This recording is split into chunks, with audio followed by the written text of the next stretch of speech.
Additional information, continuation, Chapter 7. Documentation. The documentation of the auditor's understanding of the entity and its environment and the auditor's assessment of the risk of material misstatement should include the significant decisions reached during the discussions among the engagement team regarding the susceptibility of the entity's financial statements to material misstatement due to fraud.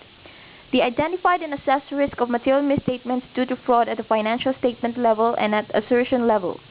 The documentation of the auditor's responses to the assessed risk of material misstatement should include the overall responses to the assessed risk of material misstatements due to fraud at the financial statement level and at the nature, timing, and extent of audit procedures, and the linkage of those procedures with the assessed risk of material misstatement due to fraud at the assertion level.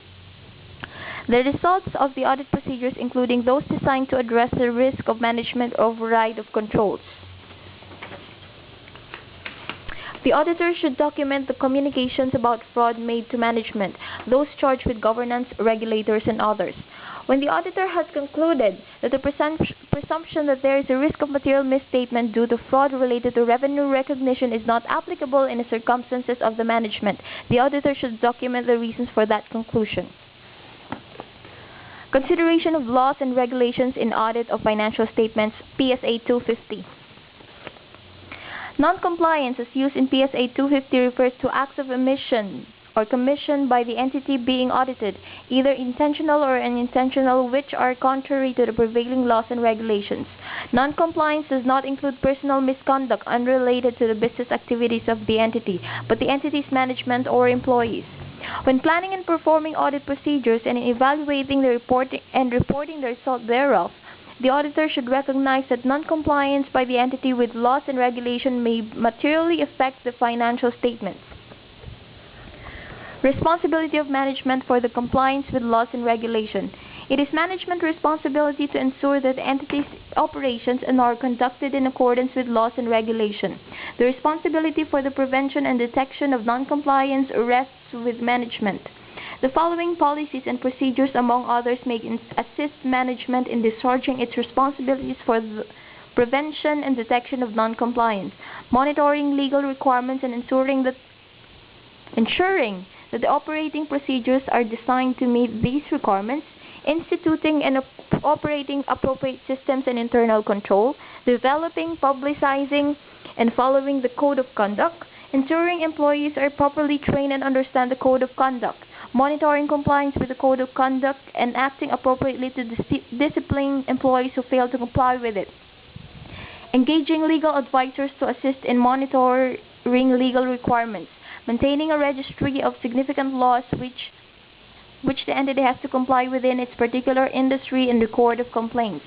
The auditor's consideration of compliance with laws and regulation. The auditor is not and cannot be held responsible for prevailing non-compliance. The auditor should plan and perform the audit with an attitude of professional skepticism, recognizing that the audit may reveal conditions or events that would lead to questioning whether an entity is complying with laws and regulation. In order to plan the audit, the auditor should obtain a general understanding of the legal and regulatory framework applicable to the entity and the industry and how the entity is complying with the framework.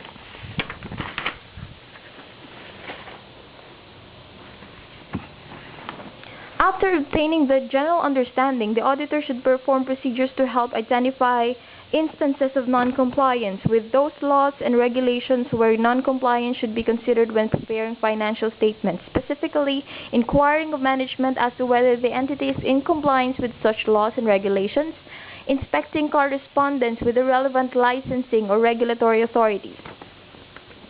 The auditor should obtain sufficient appropriate audit evidence about compliance with those laws and regulations generally recognized by the auditor to have an effect on determination of material amounts and disclosures in financial statements. The auditor should have sufficient understanding of these laws and regulations in order to consider them when auditing the assertions related to the determination of the amount to be recorded and disclosures to be made.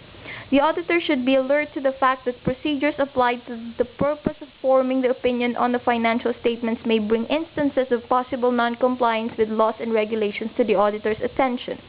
The auditor should obtain written representations that management has disclosed to the auditor all known, actual, or possible non-compliance with laws and regulations whose effects should be considered when preparing financial statements. Procedures when non-compliance is discovered.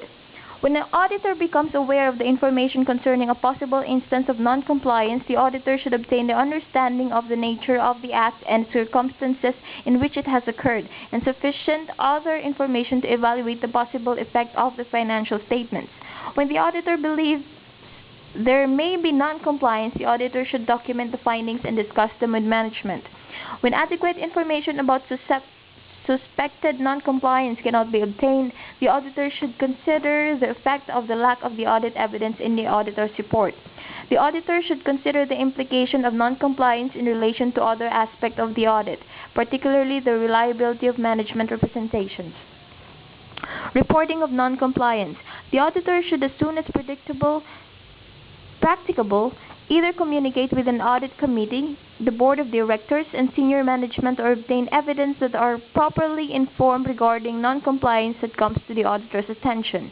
If the auditor's judgment the non-compliance is believed to be intentional and material, the auditor should communicate the finding without delay.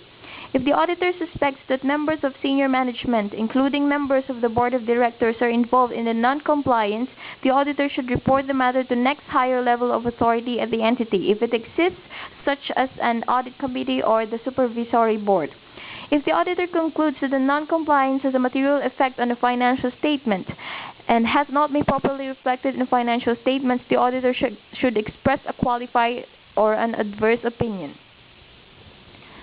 If the auditor is precluded by the entity from obtaining sufficient appropriate audit evidence to evaluate whether non-compliance that may be material to the financial statements is likely to have occurred, the auditor should express a qualified opinion or a disclaimer of the opinion on financial statements on the basis of the limitation of the scope of the audit.